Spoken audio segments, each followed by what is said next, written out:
শিক্ষা আৰু প্ৰতিভা নহয়, মানুহে বিচাৰে স্থিতি।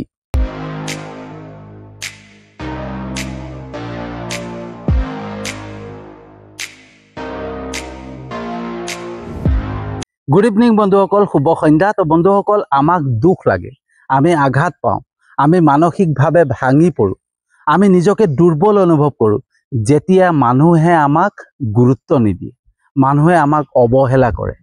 ওচৰতে ক'ৰবাত বিয়া সকাম বা কিবা এটা অনুষ্ঠান পাতিছে, ওচৰ চুবুৰীয়া সকলোকে মাতিছে, কিন্তু আমাক মতা নাই। তেতিয়া আমাৰ দুখ লাগে, আঘাত লাগে। ক'ৰবাত বিয়া পাতিছে, কিবা এটা সকাম পাতিছে বা কিবা অনুষ্ঠান এটা পাতিছে, আমাক নিমন্ত্ৰণ কৰিছে, আমাক মাতিছে, আৰু আমি তাৰ নিমন্ত্ৰণ ৰক্ষা কৰি পেলাই আমি তালৈ গৈছোঁ। কিন্তু যোৱাৰ পিছত আমাক তাত গুৰুত্ব দিয়া নাই, আমাক অৱহেলা কৰে, আমাক ভালকৈ মাত এষাৰ নিদিয়ে। সেই তেতিয়া আমাৰ আঘাত লাগে, দুখ লাগে। আৰু তেতিয়াই আমাৰ মনলৈ কিছুমান প্ৰশ্ন আহে যে আমাৰ ইমানেই যোগ্যতা নাইনে, আমি ইমানেই যোগ্যতাহীন নে, আমাক কি মানুহ বুলি নাভাবেই নেকি, আমাৰ জীৱনটো এনেকুৱাই নেকি? এনেকুৱা ধৰণৰ বিভিন্ন প্ৰশ্ন আমাৰ মনলৈ আহে বন্ধুসকল, হয়নে? কাৰণ আমি আঘাত পাওঁ, দুখ লাগে যেতিয়া আমাক কোনোবাই গুৰুত্বহীন কৰে। কিন্তু বন্ধুসকল, এনেকুৱা বহু লোক আছে যি উচ্চ শিক্ষাৰে শিক্ষিত, কিন্তু পৰিস্থিতিত পৰি পেলাই উপায়হীন হৈ কোনোবাই বেটেৰী ৰিক্সা চলাই আছে, কোনোবাই গাড়ী চলাই আছে, কোনোবাই এখন দোকানত কৰ্মচাৰী হিচাপে কাম কৰি আছে, কোনোবাই চিকিউৰিটি গাৰ্ড কৰি আছে, কোনোবাই বহুত উপায়হীন হৈ পেলাই বিপদত পৰি পৰিস্থিতিত পৰি পেলাই হাজিৰা কাম পৰ্যন্ত কৰি আছে। কিন্তু তেওঁৰ শিক্ষাগত অৰ্হতা হিচাপে বহুত বেছি, উচ্চ শিক্ষাৰে শিক্ষিত হয়। কিন্তু মানুহে তেওঁৰ শিক্ষাগত অৰ্হতা কিমান, তেওঁৰ প্ৰতিভা কিমান, সেইটো নাচায়। মানুহে সদায় চায় তেওঁৰ স্থিতি কি, তেওঁ কি কাম কৰি আছে, হয়নে? আৰু সেই অনুপাতে তেওঁক গুৰুত্ব দিয়ে। এজন বেটেৰী চালক, তেওঁ বেটেৰী ৰিক্সা চলাই আছে, বেটেৰী চালক হিচাপে কাম কৰি আছে, তেওঁ সেই কৰ্মটোকহে চায় মানুহে, ঠিক আছে? তেওঁৰ শিক্ষাগত অৰ্হতা কিমান, তেওঁ যে উচ্চ শিক্ষাৰে শিক্ষিত সেইটো নাচায়, তেওঁৰ প্ৰতিভা কিমান সেইটো নাচায়। মানুহে চায় সদায় স্থিতি, যে তেওঁৰ স্থিতি কি, তেওঁ কি কাম কৰি আছে, তেওঁৰ যোগ্যতা কিমান। সেই অনুপাতে মানুহে মানুহক ব্যৱহাৰ কৰে, মানুহে মানুহক গুৰুত্ব দিয়ে। তো বন্ধুসকল, মানুহে কেনেকে আমাক গুৰুত্ব দিছে সেইটো গুৰুত্বপূৰ্ণ বিষয় নহয়, ঠিক আছে? আমাক মানুহে কেনেকে চায়, কেনেকে গুৰুত্ব দিয়ে, কেনেকে ভাবে, সেইটো গুৰুত্বপূৰ্ণ বিষয় নহয়। গুৰুত্বপূৰ্ণ বিষয় আমি কি ভাবোঁ, আমি কি চিন্তা কৰোঁ, হয়নে? যদি আমাক কোনোবাই গুৰুত্বহীন কৰিছে, কোনোবাই আমাক অৱহেলা কৰিছে, কোনোবাই আমাক ভালকৈ মাত এষাৰ দিয়া নাই, আৰু সেইটোক লৈ পেলাই যেতিয়া আমি চিন্তাত পৰি থাকিম যে মোক কিয় এনেকুৱা কৰিলে, মই কি মানুহ নহয় নেকি, মোৰ জীৱনটো এনেকুৱাই নেকি, আমাৰ চিন্তা শক্তি, সম্পূৰ্ণ চিন্তা শক্তি যদি তাত ব্যৱহাৰ কৰোঁ, তেতিয়াহ'লে আমাৰ সময় অবাবত আমি নষ্ট কৰোঁ।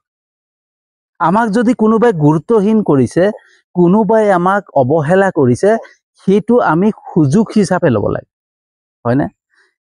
আমাক যাতে কোনোবাই আমাৰ ভিতৰত নুমাই থকা জুইকুৰাক কোনোবাই জ্বলাই দিছে, সেইটো ভাবিব লাগে, হয়নে? আমাৰ ভিতৰত একুৰা জুই থাকে, বাৰ্ণিং ডিজায়াৰ থাকে, হয়নে? একুৰা জুই থাকে, সেই জুইকুৰা আমাৰ নুমাই থাকে, আৰু নুমাই থকাৰ কাৰণে কি হয়, আমি যিকোনো কাম কৰি থাকোঁ, মানে চলি থাকিব পাৰিলেই হ'লে, সেইটো ভাবি পেলাই আমি যিকোনো কাম কৰি পেলাই আমি সন্তুষ্ট হৈ থাকোঁ, সেই কৰ্মতে সন্তুষ্ট হওঁ বা সেই জীৱনটোক লৈ পেলাই আমি সন্তুষ্ট হৈ থাকোঁ, হয়নে? আৰু সেইকাৰণে আমি বাৰে বাৰে মানুহৰ ওচৰত অৱহেলিত হওঁ, হয়নে? গুৰুত্বহীন হওঁ, সেইটো কাৰণে, ঠিক আছে? তো আমি বন্ধুসকল, আমাক যেতিয়াই মানুহে গুৰুত্বহীন কৰে, অৱহেলা কৰে, সেই সময়ত সেইটো এটাই ভাবিব লাগে যে আমাৰ ভিতৰত থকা জুইকুৰা যি নুমাই আছিলে, সেই কুৰাক জ্বলাই দিছে। আৰু সেইটোক সুযোগ হিচাপে লৈ পেলাই আমি নিজৰ প্ৰতিভাক লৈ পেলাই, নিজৰ শিক্ষাক লৈ পেলাই, নিজৰ শিক্ষা, নিজৰ প্ৰতিভাক মাধ্যম হিচাপে বনাই পেলাই আমাৰ নিজৰ স্থিতি, নিজৰ যোগ্যতাক বঢ়াবৰ কাৰণে চেষ্টা কৰিব লাগে, হয়নে? আমাৰ স্থিতিক ভালকে কেনেকে বনাব পাৰোঁ, আমাৰ স্থিতি যাতে উচ্চ হয় সেইটো চিন্তা কৰিব লাগে। কিন্তু আমাৰ চিন্তা শক্তি সম্পূৰ্ণৰূপে ক'ত দিওঁ যে আমাক কিয় গুৰুত্ব দিয়া নাই, কিয় আমাক অৱহেলা কৰিছে, সেইবিলাক চিন্তা কৰি কৰি আমি আমাৰ সময়বিলাক অবাবত নষ্ট কৰি থাকোঁ আৰু আমাৰ গুৰুত্ব আমাৰ চিন্তা সম্পূৰ্ণ তাত ব্যৱহাৰ কৰোঁ, হয়নে? আৰু সেইবাবে আমি গোটেই জীৱনটো সেই তেনেকৈ গুৰুত্বহীন হিচাপে অৱহেলিত হিচাপে জীৱনটো কটাবলগীয়া হয়, হয়নে? বন্ধুসকল, আমি প্ৰত্যেকটো বস্তুক এটা এটা সুযোগ হিচাপে ল'ব লাগে, এটা এটা সুবিধা হিচাপে ল'ব লাগে, হয়নে? মানুহে আমাক গুৰুত্বহীন কৰিছে, কোনোবাই অৱহেলা কৰিছে, কোনোবাই ভালকৈ মাত মতা নাই, সেইটোক লৈ পেলাই আমাৰ ভিতৰৰ জুইকুৰাক জ্বলাব লাগে। জ্বলাই পেলাই আমি নিৰ্দিষ্ট এটা কৰ্মক বাছি ল'ব লাগে, হয়নে? আৰু সেই কৰ্মৰ প্ৰতি আমাৰ সম্পূৰ্ণ গুৰুত্ব দিব লাগে, হয়নে? যিকোনো এটা নিৰ্দিষ্ট কৰ্ম, ঠিক আছে। কোনোবাই ব্যৱসায় ভাল পায়, ব্যৱসায়, কোনোবাই মানে কিবা ভাল চাকৰি কৰি ভাল পায়, সেই চাকৰিটোকো গুৰুত্ব দিব লাগে, ঠিক আছে। যেনেকৈ মই এতিয়া কণ্টেণ্ট ক্ৰিয়েটৰ হিচাপে কাম কৰি আছোঁ, ঠিক আছে। মই ফেচবুক বা ইউটিউবত মই কাম কৰি আছোঁ আৰু ফেচবুক ইউটিউবৰ মাধ্যমেৰে মই নিজৰ যোগ্যতাক, মোৰ নিজৰ স্থিতিক মই মজবুত কৰিব চেষ্টা কৰিছোঁ, হয়নে? আৰু এই মজবুত কৰিবৰ কাৰণে, বঢ়াবৰ কাৰণে, নিজৰ স্থিতিক বঢ়াবৰ কাৰণে, চেষ্টা কৰিবৰ কাৰণে মই গুৰুত্ব দিব লাগিব মই ফেচবুক আৰু ইউটিউবত মই কেনেকৈ কণ্টেণ্ট বনাম, কেনেকৈ বিষয়বিলাকক চিন্তা কৰিম, সেইটোত মই গুৰুত্ব দিব লাগিব। মই যদি গুৰুত্ব দি থাকোঁ, মোক কোনোৱে অৱহেলা কৰিছে, কোনে মোক গুৰুত্বহীন কৰিছে, কোনে মোক মতা নাই, সেইবিলাকক লৈ পেলাই যদি মই গুৰুত্ব দি থাকোঁ, সেইবিলাকক ওপৰত যদি মই লক্ষ্য ৰাখোঁ, তেতিয়াহ'লে মই কেতিয়াও জীৱনত আগুৱাই যাব নোৱাৰিম, হয়নে? তো মই মোৰ গুৰুত্ব তাত দিব নালাগিব য'ত মোৰ কামত নাহে, য'ত মোৰ সময় অবাবত নষ্ট হয়, হয়নে? তো মোক যদি কোনোবাই গুৰুত্বহীন কৰিছে, কৰি থাক। কোনোবাই মোক অৱহেলা কৰিছে, কৰি থাক। কোনোবাই মতা নাই, নালাগে মাতিবলৈ। মোক তাত গুৰুত্ব যায়, তাত মোৰ লক্ষ্য নাই। মোৰ লক্ষ্য ক'ত থাকিব লাগিব, মই কণ্টেণ্ট কেনেকৈ বনাম, হয়নে? মই বিষয় এটা কেনেকৈ বাছি ল'ম, হয়নে? সেই বিষয়টো কেনেকৈ মই বাছি ল'ম বা সেই বিষয়টো কেনেকৈ বনাম, তাৰ ওপৰত চিন্তা দিব লাগিব। আজি এতিয়া যোনটো ভিডিঅ' বনাই আছোঁ বন্ধুসকল, সেই ভিডিঅ'টো, সেই বিষয়টো মই যোৱাকালি মই চিন্তা কৰিছোঁ, ঠিক আছে। যোৱাকালিৰ পৰা সেই বিষয়টোৰ ওপৰত মই চিন্তা কৰি পেলাই সেই বিষয়টোক মই বনাবৰ কাৰণে চেষ্টা কৰিছোঁ যে এই বিষয়টো মই কেনেকৈ এটা ভিডিঅ' বনাম, ঠিক আছে। তো সেই বিষয়টোক মই ভাবিব লাগিব, চিন্তা কৰিব লাগিব। যদি মই কোনোবাই কি কৈছে, কোনোবাই মোক গুৰুত্বহীন কৰিছে, কোনোবাই মোক অৱহেলা কৰিছে, সেইবিলাক যদি মই চিন্তা কৰি থাকোঁ, তো মোৰ এই বিষয়টোক, আজি যোনটো বিষয় মই বনাই আছোঁ, সেই বিষয়টোক মই বনাব নোৱাৰিলোহেঁতেন, মই ভাবিবই নোৱাৰিলোহেঁতেন, চিন্তা কৰিবই নোৱাৰিলোহেঁতেন। কিন্তু মোৰ চিন্তা শক্তি মই কেনেকৈ ফেচবুক ইউটিউবৰ মাধ্যমেৰে মই জনপ্ৰিয়তা অৰ্জন কৰিব লাগে, কেনেকৈ মই আগবাঢ়ি যাব লাগে, মোৰ চিন্তা তাত, হয়নে? আৰু সেইকাৰণে মোৰ চিন্তা মই কেনেকৈ এটা ভাল কণ্টেণ্ট বনাব পাৰোঁ, কেনেকৈ বিষয় এটা মানুহলৈ মাজলৈ আগবঢ়াই দিব পাৰোঁ, সেইটো মোৰ চিন্তা। সেই চিন্তা থাকিলে তেতিয়া মই সহজতে আগুৱাই যাব পাৰিম। কিন্তু মই যদি অন্য বিষয়ত গুৰুত্ব দি থাকোঁ, তেতিয়াহ'লে মই কেতিয়াও আগুৱাই যাব নোৱাৰিম। ঠিক তেনেকৈ বন্ধুসকল, কোনোবাই যদি ব্যৱসায় এটা কৰিম বুলি ভাবিছে, সেই ব্যৱসায়টোৰ ওপৰত গুৰুত্ব দিব লাগিব, সেই ব্যৱসায়টোক লৈ পেলাই কাম কৰা আৰম্ভ কৰিব লাগিব, হয়নে? কিন্তু আমাৰ কি হৈ যায় বন্ধুসকল, যে আমি যদি কিবা এটা কৰিছোঁ নহয়, সেই কৰি থকা বস্তুটোত মানে আজি কৰিছোঁ, কালিয়ে উপাৰ্জন আহিব লাগে, ঠিক আছে। ধৰক ব্যৱসায় এটা কৰিছোঁ, ব্যৱসায় এটা কৰিবলৈ আৰম্ভ কৰিছোঁ, তাৰ পৰা যদি উপাৰ্জন নাহে, সেই কাম তাতে বন্ধ কৰিম। আজি ফেচবুক ইউটিউবত মই কাম কৰি আছোঁ, ফেচবুক ইউটিউবৰ পৰা যদি মোৰ উপাৰ্জন অহা বন্ধ হৈ যায় বা উপাৰ্জন নাহে, মই কাম কৰি আছোঁ, উপাৰ্জন হোৱা নাই, তেতিয়া মই এইবিলাক কিনো বুলি কৈ পেলাই মই ফেচবুক ইউটিউব যদি বন্ধ কৰি দিওঁ, তেতিয়াহ'লে মই কেতিয়াও আগুৱাই যাব নোৱাৰিম। মই কেতিয়া আগুৱাই যাব পাৰিম, যেতিয়া মই ফেচবুক ইউটিউবত ভাল ভাল কণ্টেণ্ট দিব পাৰিম, হয়নে? ভাল ভাল বিষয়বস্তু উপস্থাপন কৰিব পাৰিম। আৰু সেই উপস্থাপন কেতিয়া কৰিব পাৰিম, যেতিয়া শিকি থাকিম, অভিজ্ঞতা হ'ব মোৰ, শিকি শিকি যেতিয়া অভিজ্ঞতা হ'ব, হয়নে? মোৰ আগৰ ভিডিঅ' চাব আপোনালোকে, মোৰ আগৰ ভিডিঅ'বিলাক চাব তাত মই ভালকৈ উপস্থাপন দিব পৰা নাই, ভালকৈ কিবা ক'ব পৰা নাই, কিন্তু তাতকৈ অলপ ভাল হৈছে এতিয়া। মই নিজেই অনুভৱ কৰিছোঁ যে আগতকৈ মোৰ এতিয়া অলপ বেছি ভাল হৈছে। কিয় হৈছে? কাৰণ মই সেই তেতিয়াৰ পৰাই প্ৰেক্টিচ কৰি আছোঁ, হয়নে? মই সেইটোৰ ওপৰত মানে অভিজ্ঞতা অৰ্জন কৰি আছোঁ, হয়নে? শিকি আছোঁ, আৰু শিকি শিকি শিকি শিকি মই আজি আগতকৈ অলপ বেছি ক'ব পাৰিছোঁ। আৰু যেতিয়া আৰু ইয়াতকৈ ভাল কৰিব পাৰিম, তেতিয়া আৰু ভাল হ'ব।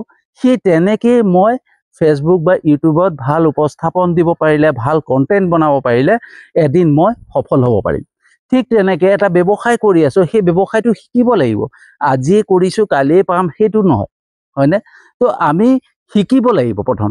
শিকি শিকি শিকি কেনেকৈ মানুহক মানে নিজৰ ফালে আকৰ্ষণ কৰিব পাৰি, কেনেকৈ মানুহক বস্তু বিকিব পাৰি, কেনেকৈ মানুহক ভাল লগাব পাৰি, এই সকলোবিলাক আমি শিকিব লাগিব। আৰু যেতিয়া শিকি পালে আমি অভিজ্ঞ হৈ যাম, তেতিয়া সহজতে আমি ব্যৱসায়ত ছাকচেছ হৈ যাম, সফল হৈ যাম। কিন্তু আমি সেইবিলাক কৰিবলৈ সময় ক'ত পাওঁ, হয়নে? আমাক লাগে আজি কৰিছোঁ কাইলৈ উপাৰ্জন লাগে, সেই তেতিয়া আমি সফল কেতিয়াও হ'ব নোৱাৰোঁ। আৰু সেই তেতিয়াই আমাক মানুহে সদায় গুৰুত্বহীন কৰিব, অৱহেলা কৰিব, হয়নে? ভালকৈ মাত নিদিব, কাৰণ আমাৰ স্থিতিত আমি থিয় হ'ব নোৱাৰি, হয়নে? মানুহে সেই তেতিয়াহে আমাক চিনি পাব যেতিয়া আমি এটা ভাল স্থিতিত থিয় হ'ব পাৰিম, আমাৰ নিজৰ যোগ্যতাক ভালকৈ বনাব পাৰিম, হয়নে? এটা উচ্চ যোগ্যতাত আমি যেতিয়া থিয় হ'ম, তেতিয়াহে মানুহে আমাক চিনি পোৱা আৰম্ভ কৰিব, তেতিয়াই আমাক গুৰুত্ব দিয়া আৰম্ভ কৰিব, তেতিয়াই আমাক অৱহেলা কৰা বাদ দিব, হয়নে? তো বন্ধুসকল, মানুহে আমাৰ শিক্ষাগত অৰ্হতা কিমান, আমাৰ প্ৰতিভা কিমান সেইটো নাচায়। মানুহে সদায় চায় আমাৰ স্থিতি কি, আমি কি কাম কৰি আছোঁ, সেই অনুপাতত আমাক গুৰুত্ব দিয়ে, সেই অনুপাতত আমাক মানে সন্মান জনাব, হয়নে? তো বন্ধুসকল, নিজৰ স্থিতি সদায় নিজেই মজবুত কৰিব লাগিব, অন্যই কৰি নিদিয়ে। নিজেই নিজৰ স্থিতিত থিয় হ'ব লাগিব। অন্য মানুহে মাত্ৰ আমাক গুৰুত্বহীন কৰিব, অৱহেলা কৰিব, আমাক ভালকৈ মাত নিদিব, সেইটোহে কৰিব। আৰু তাক লৈ পেলাই যদি আমি দুখ কৰি থাকোঁ, মানে মনত আঘাত লওঁ, আমি নিজক দুৰ্বল কৰোঁ, তেতিয়া আমি গোটেই জীৱনটো মানুহৰ অৱহেলিত হৈ থাকিব লাগিব, গুৰুত্বহীন হৈ থাকিব লাগিব। তো বন্ধুসকল, নিজক সদায় এনেকুৱা এটা স্থিতিত আনিবৰ কাৰণে চেষ্টা কৰিব লাগে, যাতে মানুহে নিজে নিজেই আমাক গুৰুত্ব দিয়ে। আজিৰ সমাজত, আজিৰ পৃথিৱীত মানুহে কেতিয়াও কাৰ শিক্ষা কিমান আছে সেইটো নাচায়, কাৰ প্ৰতিভা কিমান আছে সেইটো নাচায়, তাৰ প্ৰমাণো মই দি দিব পাৰোঁ, হয়নে? কাৰ কিমান যোগ্যতা আছে, কাৰ কিমান স্থিতি ডাঙৰ, সেইটোহে চায়। তো বন্ধুসকল, মানুহে সদায় স্থিতি চায়, কাৰ শিক্ষা কিমান, কাৰ প্ৰতিভা কিমান, সেইটো মানুহৰ গুৰুত্বপূৰ্ণ নহয়, হয়নে? তো মানুহৰ সদায় গুৰুত্ব এটাতে, কাৰ কেনেকুৱা স্থিতি, কাৰ কেনেকুৱা যোগ্যতা। তো বন্ধুসকল, কেনেকুৱা লাগিলে ভিডিঅ'টো জনাব। যদি সঁচাকৈ ভাল লাগিছে, যিমান পাৰে শ্বেয়াৰ কৰিব। মই জানো আপোনালোকে মোৰ ভিডিঅ' চাই লাইক কমেণ্ট কৰে, শ্বেয়াৰ কৰে, হয়নে? মোৰ ইউটিউব চেনেলটোতো ছাবস্ক্ৰাইব কৰিছে, মোৰ ফেচবুক প্ৰফাইলতো ফ'ল' কৰিছে, তাৰ বাবে আপোনালোকক আন্তৰিক ধন্যবাদ জনাইছোঁ। আৰু যিসকলে নাই কৰা, তেওঁলোককো বহুত বহুত আন্তৰিক ধন্যবাদ জনাইছোঁ, কাৰণ মোৰ বিশ্বাস আছে, যেনেকৈ ঈশ্বৰৰ ওপৰত বিশ্বাস, আপোনালোকৰ ওপৰতো বিশ্বাস, যে মোৰ ভিডিঅ' এদিন চাব, লাইক কমেণ্ট কৰিব, মোৰ ইউটিউব চেনেলটোতো ছাবস্ক্ৰাইব কৰিব, মোৰ ফেচবুক প্ৰফাইলতো ফ'ল' কৰিব। সেই বিশ্বাসেৰে আজিৰ ভিডিঅ'টো সামৰি মাৰিছোঁ, আৰু এটা নতুন বিষয়বস্তু লৈ আহি আছোঁ।